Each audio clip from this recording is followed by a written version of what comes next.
Ya Rasulullah, salamun alaik. Ultimatum Presiden Prabowo untuk Polri. Jika kabar ini benar, Presiden Prabowo Subianto memberikan ultimatum kepada Polri. Segera berbenah atau Polri akan saya kembalikan di bawah TNI.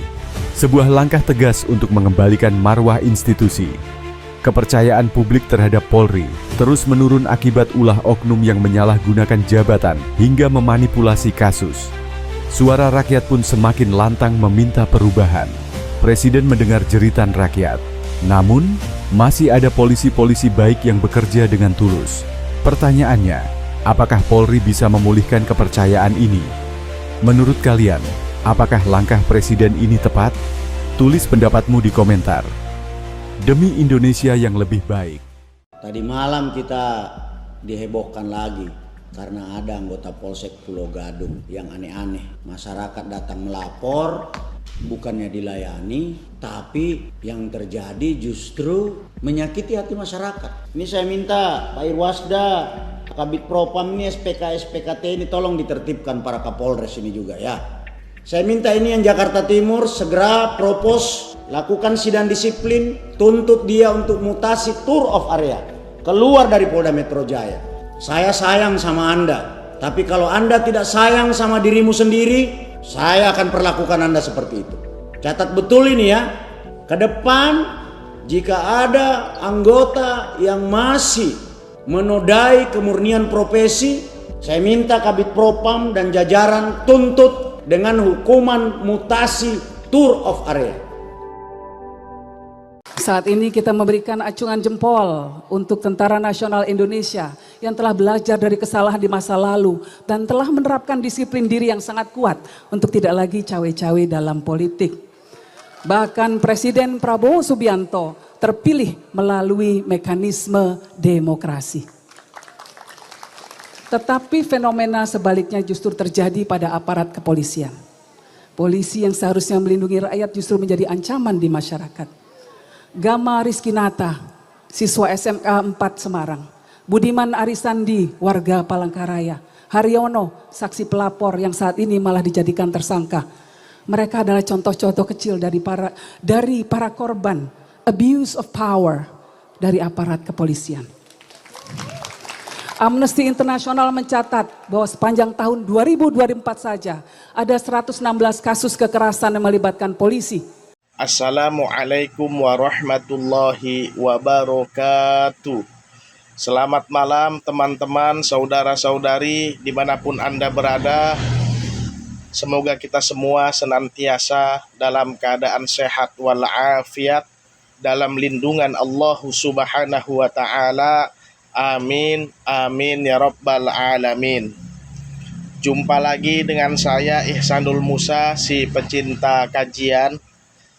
Pada kesempatan malam hari ini saya hanya ingin sedikit menambahkan yang sebenarnya sudah jelas disampaikan lewat cuplikan video di awal tadi, di mana ada Bapak Presiden Prabowo Subianto menegaskan kepada instansi kepolisian, kepada Polri, bahwa untuk segera bebenah atau kalau tidak akan diturunkan di bawah naungan TNI.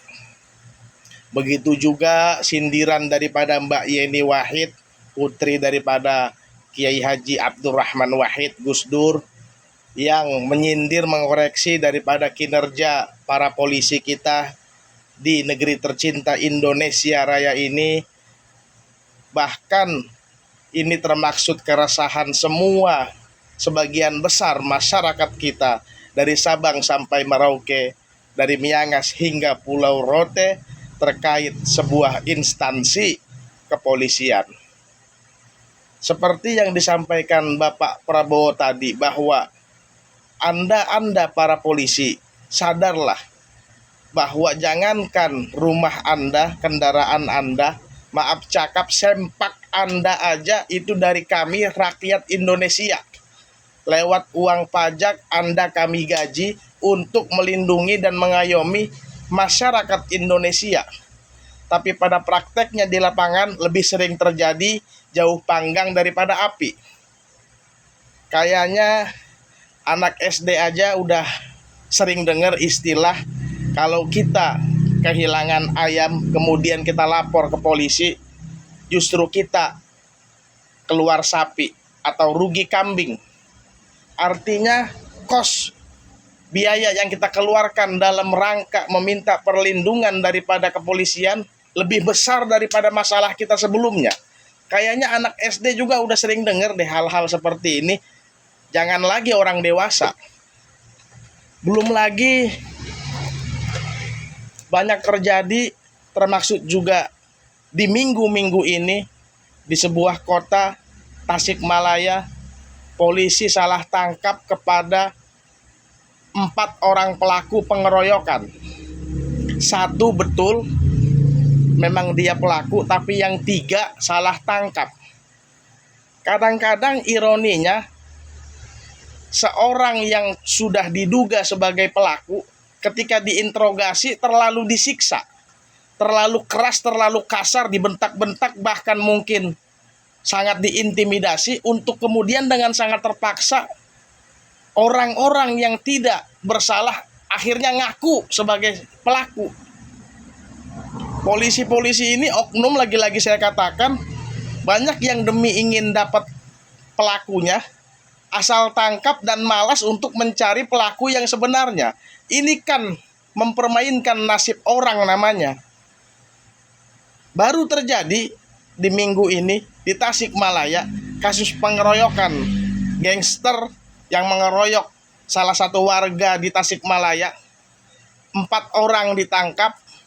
Sebenarnya pelakunya ada 10. 1 memang betul sebagai pelaku, tapi yang 3 ternyata punya usut bukan pelakunya.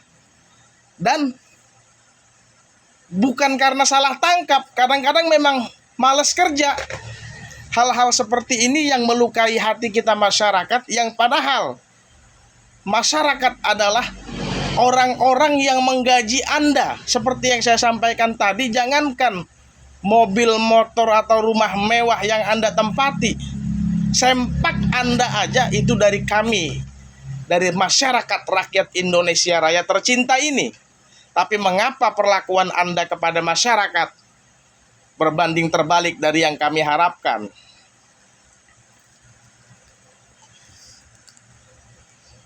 Adapun saya menyampaikan ini adalah seringnya saya dengar keresahan-keresahan di tengah-tengah masyarakat kita. Kalau saya pribadi kayaknya kurang memerlukan deh jasa kepolisian dalam hidup saya. Mending kita main hakim sendiri, turun tangan sendiri, mengatasi masalah kita sendiri.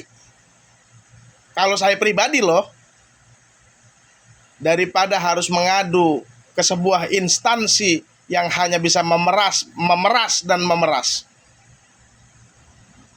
Belum lama, sebulan yang lalu, bos rental yang jelas-jelas dalam kondisi darurat, kondisi yang sangat nggak memungkinkan untuk bikin administrasi dululah, surat menyurat dululah.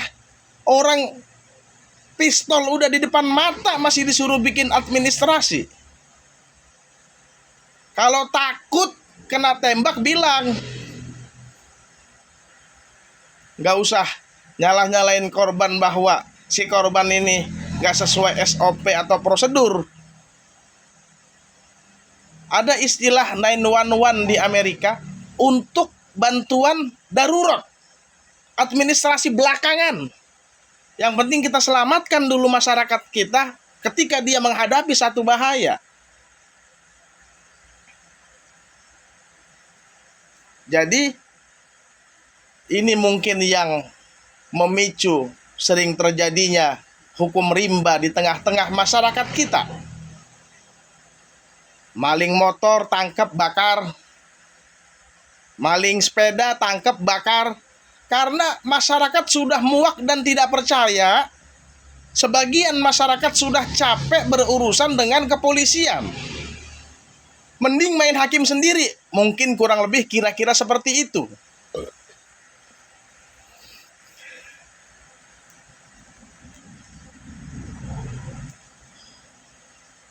Kemarin belum lama, kurang lebih 3 bulan yang lalu, seorang karyawati dari salah seorang pegawai perusahaan roti yang dianiaya. Ternyata laporannya, pengaduannya kepada instansi kepolisian udah 4-5 bulan lamanya. Begitu viral baru diproses. Kalau nggak viral, ya mungkin selisih sehari 2 hari sama turunnya Dajjal baru diproses mungkin.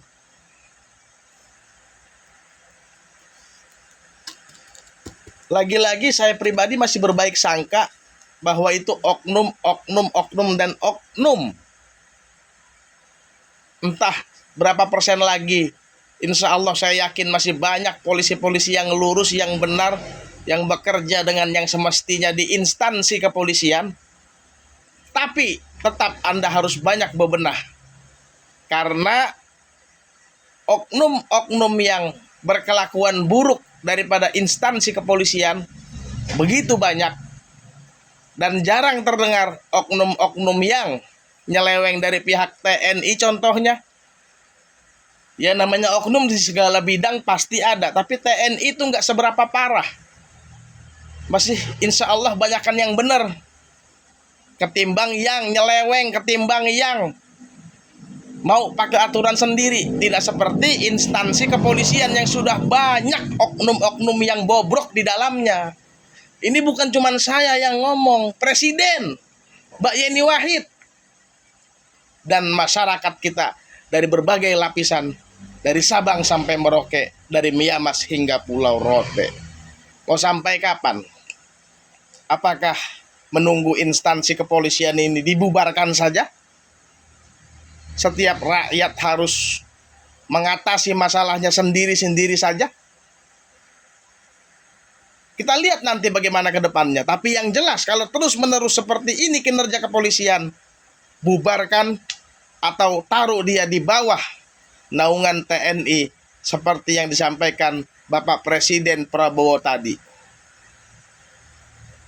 Ini saja dulu sekelumit yang bisa saya sampaikan pada kesempatan malam hari ini mengenai instansi kepolisian yang sebenarnya sangat diperlukan di tengah-tengah masyarakat kita, tapi fungsinya sering lemah syahwat, fungsinya sering jauh panggang daripada api, tidak berjalan dengan yang semestinya sesuai yang diharapkan masyarakat kita dari Sabang sampai Merauke, dari Miamas hingga Pulau Rote. Terima kasih. Mohon maaf jika ada kesalahan, dan lagi-lagi saya katakan itu adalah oknum, tapi meskipun itu oknum, banyak-banyak berbenahlah dari pihak instansi kepolisian, karena oknum-oknum tersebut akan mungkin bisa jadi lebih banyak lagi kalau tidak adanya keseriusan dalam pembenahan instansi kepolisian itu sendiri. Lebih kurangnya mohon maaf. Terima kasih. Akhirul kalam. Wassalamualaikum warahmatullahi wabarakatuh.